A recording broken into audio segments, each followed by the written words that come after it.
الحمد لله الحمد لله وكفى وسلام على عباده الذين اصطفى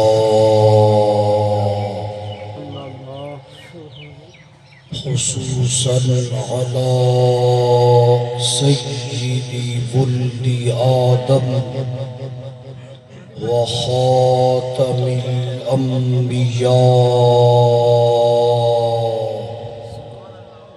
دافع البلاء والوباء شافع يوم الجزاء عميم الجود والعطاء كاشف الكرب والبلاء عظيم الرجاء كنز الفقراء حرز الضعفاء عالم الأرض والسماء الذي كان نبيا وآدم بين الطين والماء وعلى آله وأصحابه وأزواجه وبناته وعترته أولي الصدق واليقين والصفاء والوفاء أما بعد فأعوذ بالله من الشيطان الرجيم بسم الله الرحمن الرحيم من عمل صالحا من ذكر أو أنثى وهو مؤمن فلنحيينه حياة طيبة آمنت بالله صدق الله وصدق رسوله النبي الكريم الأمين نحن على ذلك لمن الشاهدين والشاكرين والحمد لله رب العالمین. سب حضرات محبت سے بآواز بلند درود شریف پڑھ لیں. الصلاة والسلام علیک یا سیدی یا رسول اللہ وعلى آلک واصحابک یا سیدی یا حبیب اللہ. الصلاة والسلام علیک یا سیدی یا شفیع المذنبین وعلى آلك وأصحابك يا سيدي يا خاتم النبيين.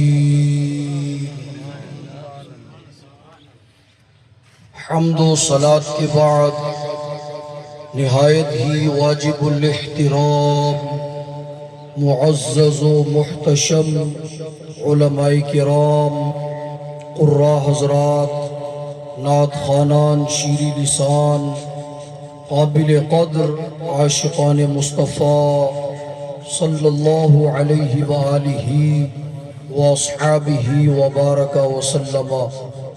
اصال ثواب کی خوبصورت محفل انعقاد پذیر ہے. دعا ہے احکم الحاکمین جل جلالہ وعم نوالہ کی بارگاہ عالیہ میں رب تبارک و تعالی ہم سب کا مل کر بیٹھنا اپنی بارگاہ میں قبول و منظور فرمائے.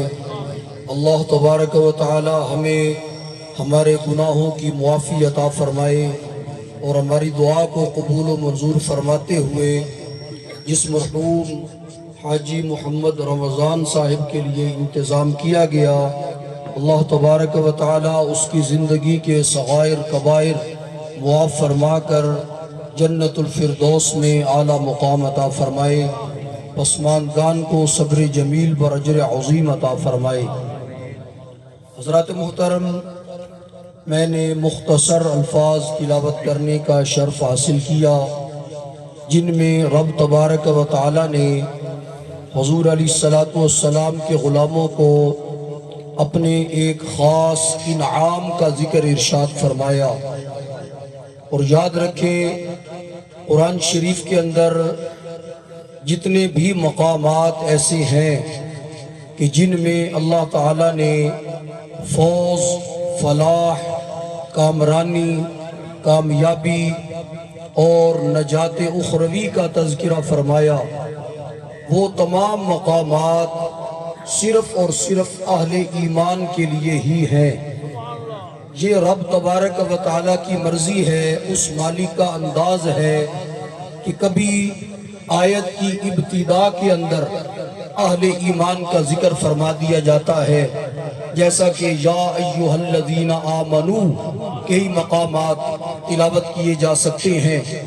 کبھی اللہ تبارک و تعالی آیت کی انتہا کے اندر ایمان کا تذکرہ اور شرط ارشاد فرما دیتا ہے، جیسے فرمایا وَلَا تَهِنُوا وَلَا تَحْزَنُوا وَأَنْتُمُ الْأَعْلَوْنَ کہ تم سست نہ پڑو، غم نہ کھاؤ، انتم الاعلون تم ہی بلند ہو۔ تو کیا ہر بندہ بلند ہے؟ فرمایا نہیں، ان کنتم مؤمنین اگر تم ایمان والے ہو تو یہاں بھی ایمان کی شرط لازمی ہے۔ اسی طریقے سے رب تبارک و تعالیٰ کا ایک انداز یہ بھی ہے کہ نہ آیت کی ابتدا کے اندر ایمان کی شرط فرمائی جاتی ہے، نہ آیت کی انتہا کے اندر ایمان کی شرط فرمائی جاتی ہے، بلکہ درمیان میں رب تبارک و تعالیٰ ایمان کو بطور شرط ارشاد فرماتا ہے، جیسا کہ یہ آیت مبارک فرمایا من عمل صالحا من ذکر او انثی جو بھی نیک عمل کرے، خواہ وہ مذکر ہو خواہ وہ مؤنث ہو۔ یہ آیت کا ابتدائی حصہ ہے اور بعد والا حصہ بتاتا ہے فَلَنُحْيِيَنَّهُ حَيَاةً طَيِّبَةً کہ ہم اسے پاکیزہ زندگی عطا فرماتے ہیں۔ کیا ہر مذکر ہر مؤنث اچھے عمل کرنے والے کو پاکیزہ زندگی ملتی ہے؟ فرمایا نہیں، وَهُوَ مُؤْمِنٌ یہاں بھی شرط ایمان موجود ہے۔ جب اس کے پاس ایمان کی شرط موجود ہے، خواہ اس کا ذکر ابتدا کے اندر ہو، انتہا کے اندر ہو یا وسط کے اندر ہو، ایمان کی شرط جب پائی جائے رب تبارک و تعالی اس کو نجات ابدی اخروی عطا فرما دیتا ہے۔ سبحان اللہ و بحمدہ۔ عربی کا ایک دستور ہے، مقولہ ہے، اصول ہے، ضابطہ ہے، قاعدہ ہے کہ اذا وجد الشرط وجد المشروط، اذا فات الشرط فات المشروط کہ جب شرط پائی جائے تو مشروط پایا جائے گا، جب شرط فوت ہو جائے تو مشروط فوت ہو جائے گا۔ شرط ہے اس مقام پر فَهُوَ مُؤْمِنٌ اور آگے اس کی جزا کے طور پر رب تعالیٰ نے ارشاد فرمایا فَلَنُحْيِيَنَّهُ حَيَاةً طَيِّبَةً ہم اسے پاکیزہ زندگی عطا فرمائیں گے۔ پاکیزہ زندگی اسی وقت مل سکتی ہے جب اس کے پاس دولت ایمان موجود ہو، آقا کریم علیہ السلام کی محبت موجود ہو، حضور کی ہر نسبت کا احترام موجود ہو۔ ایسی زندگی جو بندہ گزار جائے